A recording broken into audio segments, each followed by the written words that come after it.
यह विहार साथियों, क्यों आवश्यकता पड़ी इस पूरी कल्पना की। चंद मुट्ठी भर लोग दुनिया की सारी संपत्ति, सुख और सुख के साधनों पर नियंत्रण कर लिया है और सारी खुशियां, दुनिया की खुशियां कुछ लोगों की मुट्ठी में कैद हो गई है, जिन्होंने जितने सुख के साधन और इससे पूरी मानवता को बचाना है। देखिए, वे लोग अपने किए से बाज नहीं आते।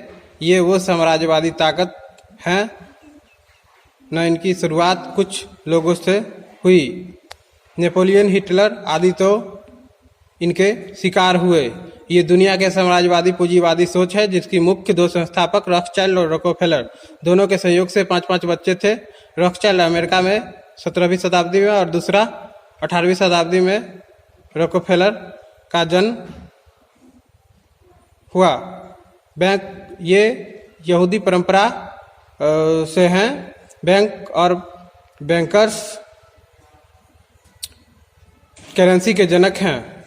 पूरा दो सिस्टम है और दूसरा सोना की व्यवस्था को करेंसी में स्थापित करने वाला विश्व स्तर पे 5 राजधानियां थी। वे अपने बच्चे को सभी राजधानियों में भेज दिए। उनका बड़ा बच्चा तो बहुत ही शातिर था और व्यक्ति की जिंदगी के शातिरपना के अलावा और कुछ नहीं। उसने सारी दुनिया के बड़े बड़े व्यक्तियों की संपत्ति को बैंक में कैसे लाया जाए।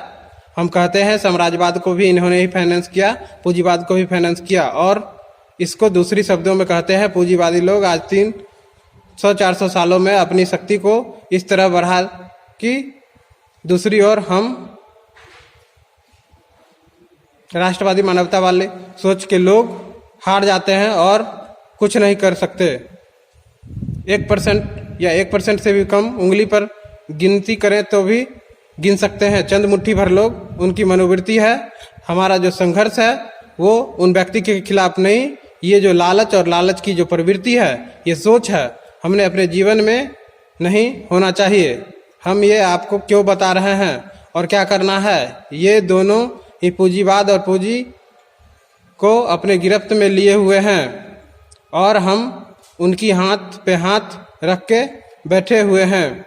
ये जो सामान्य लोग हैं, सामाजिक आध्यात्मिक हैं, ये कुछ नहीं कर सकते और हम कहते हैं कि उनके पास साधन भी बहुत कम है। दूसरी ओर ये मार भी देंगे, ये कहेंगे तो हमको तो तबाह कर देंगे। ये भी सच है। ये लोग जिनके खिलाफ आवाज उठाते हैं वो उन्हें मार भी देते हैं। वैश्विक षड्यंत्र, राजनीतिक षड्यंत्र, आर्थिक षड्यंत्र, नैतिक षड्यंत्र, धार्मिक षड्यंत्र को भी ये लोग नहीं छोड़ते।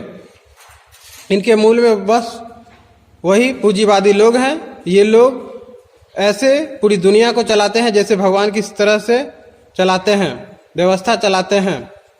इसको हम बाद में समझेंगे, सारी देश को समझाएंगे। वह एक बड़ी बात, बड़ी विडंबना है कि आज जो सोच रहा हूँ मेरे मन में वेदना होती है, व्याकुलता, करुणा क्यों होती है।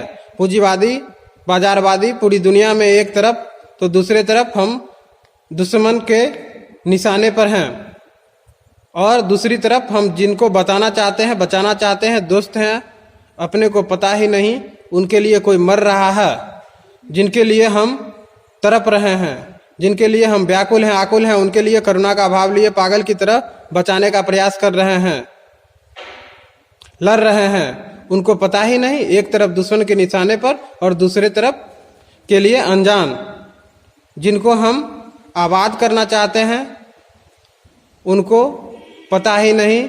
हम कहते हैं पूंजीवादी लोग को यह कहना चाहते हैं कि आप भी जियो और दूसरे को भी जीने दो। मैंने कहा पूंजीवादी लोग थके नहीं, वह रुके नहीं। और इधर मंद बुद्धि वाले हम आध्यात्मिक लोग, पैसा तो हाथ का मैल है, हम पैसा को क्यों ठगनी है क्या और न जाने पैसा के बारे में और कुछ क्या हम काया और माया दोनों की निंदा करने में मशगूल हैं, दोनों का तिरस्कार करने में लगे हुए हैं। दूसरे और लोग जो ताकतवर होते ही जा रहे हैं और इधर आध्यात्मिक लोग वह क्या करते हैं, जिनकी बड़ी चादर उतनी ही पैर पसारना चाहिए, लेकिन चादर छोटी हो गई। हमने चादर को बढ़ाने का काम नहीं किया, यहाँ तक कि पैर को मोड़ करके सोने में लग गए।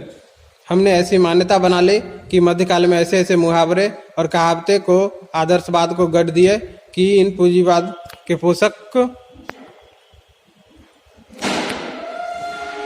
और हम बैठे हैं चुपचाप और इनको देखो, अपने और अपने लोगों की निगाह डालकर आपको इस बात से भली भांति समझ आ जाएंगी कि लोग किस तरह षड्यंत्र का शिकार गुलाम की जंजीरों में आज भी जकड़े हुए हैं। इस तरह से आपने बहुत सारी चीज को समझा।